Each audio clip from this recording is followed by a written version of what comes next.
मरीज़ अचनि था पर हिते सूरताली आहे त अमले खे जिते एमरजेंसी में ड्यूटी कंदड़ अमलो हुजे, आइसोलेशन वार्ड्स में कमु कंदड़ अमलो हुजे, क्वारंटाइन सेंटर्स में कमु कंदड़ स्वास्थ्य खाते जो अमलो हुजे या वरी ओपीडीज़ में कमु कंदड़ डॉक्टर या अमलो हुजनि, उन्हनि सभिनी खे जेको आहे जेके हिफ़ाज़ती किट आहे उहे फ़राहम न कया विया आहिनि। जंहिं करे डॉक्टर्स एहतिजाज कयो आहे। असांजो जाइज़ मुतालबो आहे। डॉक्टर चवनि था 3-4 ॾींहं अॻु में मुर्तज़ा दायो हिकिड़ो केस डील कई आहे मोहम्मद हनीफ़ नाले सां, अली बेर जो पेशेंट आहे, हुनजी कोरोना वायरस जी टेस्ट पॉज़िटिव आई आहे। उन्होंने खे ॾिठो आहे, चवंदा आहिनि त जेका एमरजेंसी जे अंदरि हैंड सैनिटाइज़र जे अंदरि पाणी भरियो पियो आहे। हाणे पाणी सां कहिड़ो जरासीम मरंदो ॿुधायो।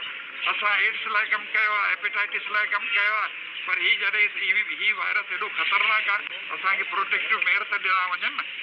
हिते 2 पेशेंट ॿिया सस्पेक्टेड केसिस आहिनि जंहिंजा स्वाब वियल आहिनि, उन्हनि जी रिपोर्ट अञा अचणी बाक़ी आहे।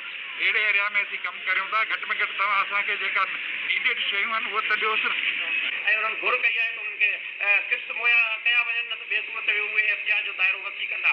उन हवाले सां जेका रेंजर समझदार आहिनि ऐं आला इख़्तियारियुनि जो मुआवज़े जो नोटिस वठण खां पोइ स्वास्थ्य खाते बर्फ़ जे इंतिज़ामिया डॉक्टरनि खे ख़ातिरी कराई आहे, अमले खे ख़ातिरी कराई आहे त खेनि अहिड़ियूं सहूलियतूं फ़राहम कयूं वेंदियूं। पर इहा जेका वरी ग़फ़लत साम्हूं आई आहे, लापरवाही साम्हूं आई आहे मर्फ़ एनजीओ इंतिज़ामिया जी, स्वास्थ्य खाते जी, जो अञा ताईं जेको आहे सिविल अस्पताल छॾो में जेके फ्रंट लाइन ते डॉक्टर्स हुजनि था, पैरामेडिकल अमलो हुजे थो, जेके कोरोना वायरस जे ख़दशे वारी सूरताल में शकी मरीज़नि या थोरे पॉज़िटिव ईंदड़ केसिस खे उहो ॾियण लाइ फ्रंट लाइन ते उहे हुजनि था, उन्हनि जूं ज़िंदगियूं ख़तरे हेठि आहिनि। अहिड़ी सूरताल में मर्फ़ एनजीओ ऐं लाॻापियल जेके इंतिज़ामिया उन्हनि जे ख़िलाफ़ कार्रवाई करे ज़िम्मेवारनि जो तयन थियणु खपे त हिन वक़्त ताईं हेल्थ एमरजेंसी हुजण जे बावजूदु अहिड़े क़िस्म जी कोताही छो कई वई आहे।